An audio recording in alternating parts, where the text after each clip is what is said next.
Hi everybody, I did the gas exchanges for discussion 6. First, we're going to be talking about where the gas exchange is happening.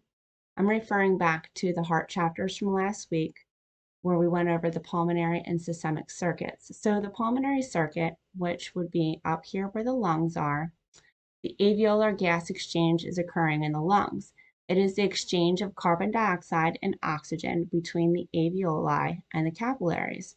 The blood is brought to the lungs from the heart, you can see right here, and the blood is being oxygenated and rid of carbon dioxide. And the carbon dioxide is expelled out of the lungs by expiration. And then we're going to move to the systemic circuit where you have the exchange occurring between body tissues and blood vessels.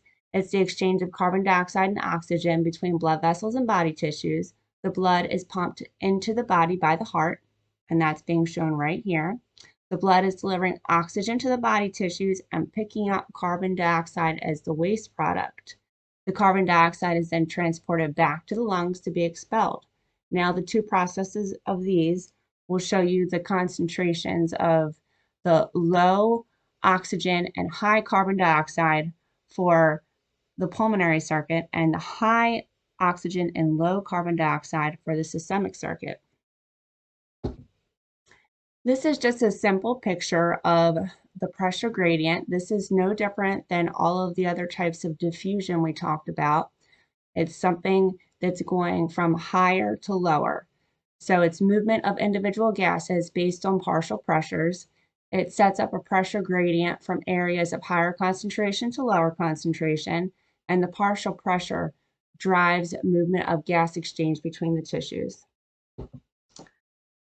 So this is a picture of an alveoli inside the lungs, and this is the first type of gas exchange I'm going to talk about. So this is where the capillary is going to have the blood flowing. And in the middle is the air sac or the alveoli, and that's where the air flows in and out. The alveoli are microscopic air sacs found in the respiratory bronchioles, and they're at the ends of the alveolar ducts.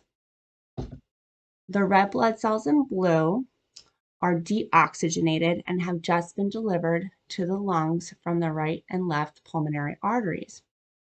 The red blood cells in red are oxygenated and are being sent back to the heart by the right and left pulmonary veins.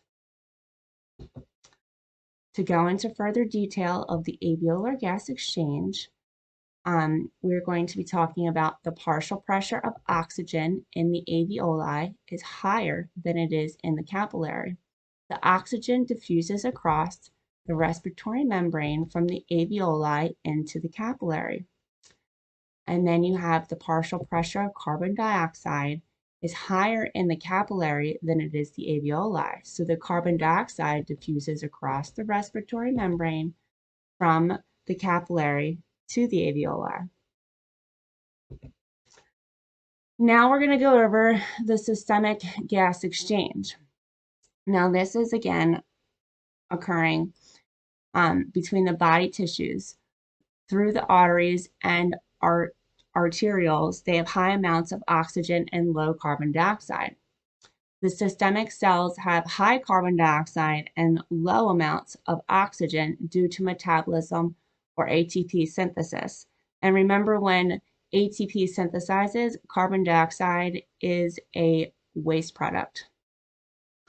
So you have the partial pressure of oxygen is higher in the arterial end of the systemic capillary than it is in the systemic cells and tissues. The oxygen will diffuse into the cells and tissues. And then you have the partial pressure of the carbon dioxide is higher in the systemic cells and tissues than it is in the capillary. So the carbon dioxide will diffuse into the capillary. So down below in this picture, I've just shown you again the drawing of the capillary bed. I've tried to stick with the same colors so you can see what I was talking about. So you can see, like, as the oxygen is leaving the bloodstream and going in to give the tissues what it needs, it's going to start to become purple, from red to purple to blue. So that's kind of symbolizing how we're traveling from the arteries to the arterioles to the capillary bed to the venules to the veins. Now, as the venules form veins and the veins have the medium and large veins, we're heading back toward the heart and lungs so that this blue blood can get oxygenated and we can start the circle all over again. And that's what I have for you guys on gas exchanges. Thanks for watching.